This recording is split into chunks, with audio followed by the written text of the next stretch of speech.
First of all, let me talk about this notion of business success.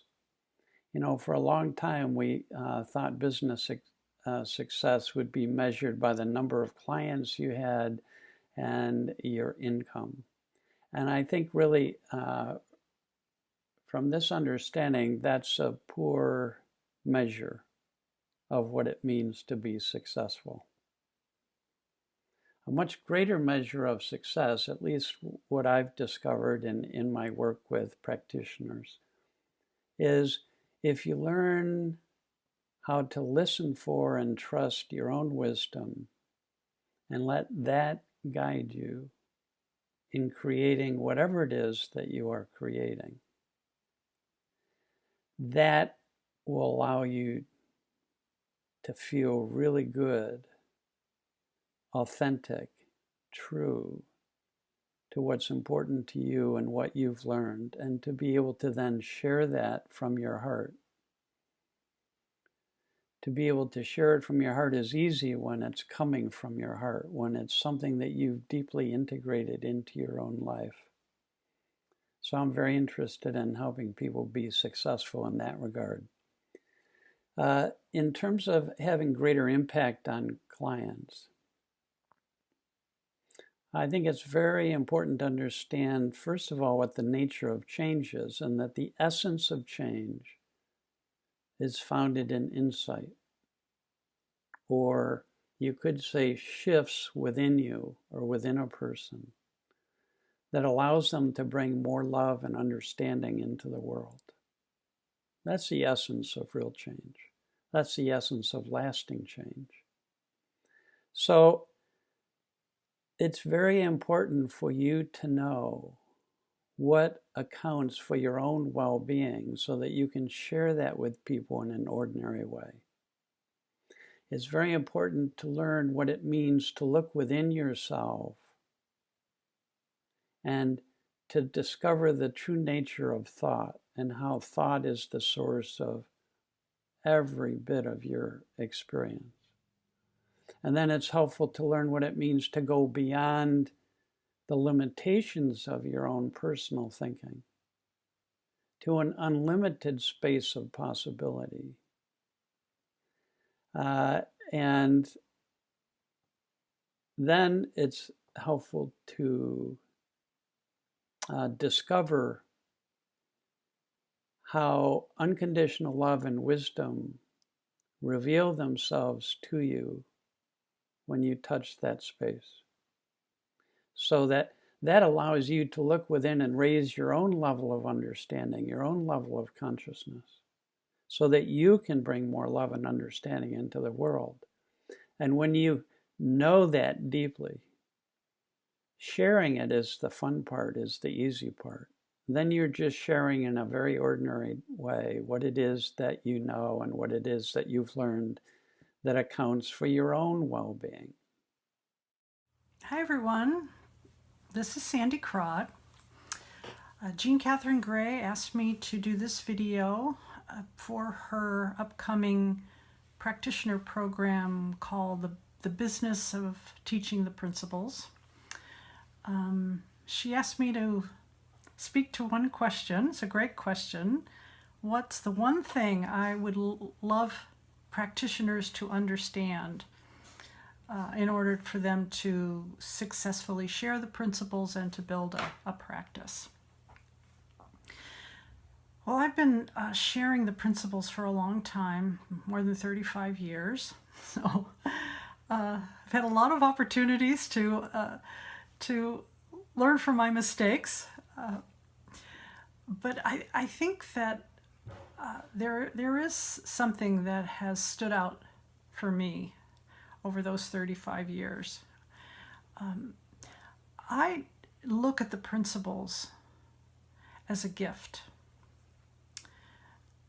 It's a gift that we were all given in order to see life, in order to have an experience, in order to have feelings.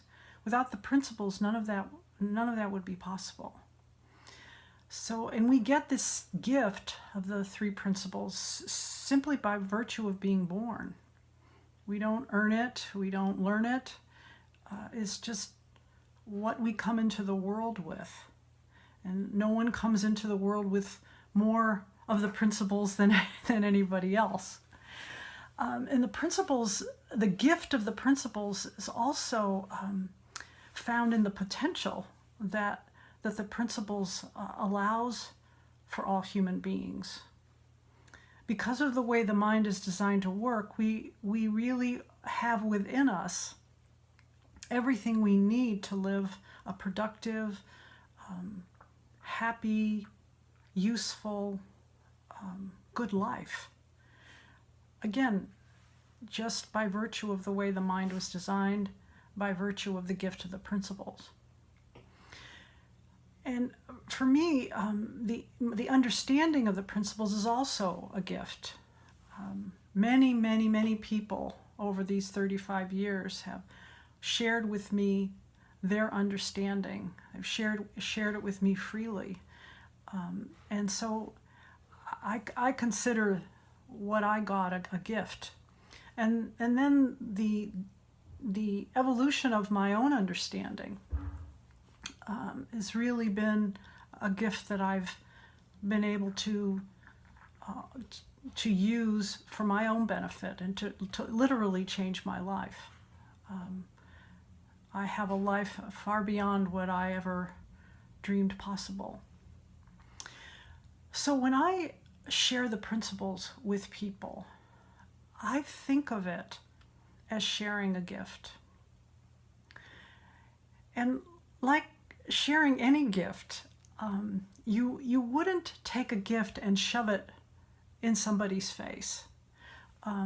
When you're thinking about giving a gift to someone, you typically find out who they are, find out what they like, find out what they need.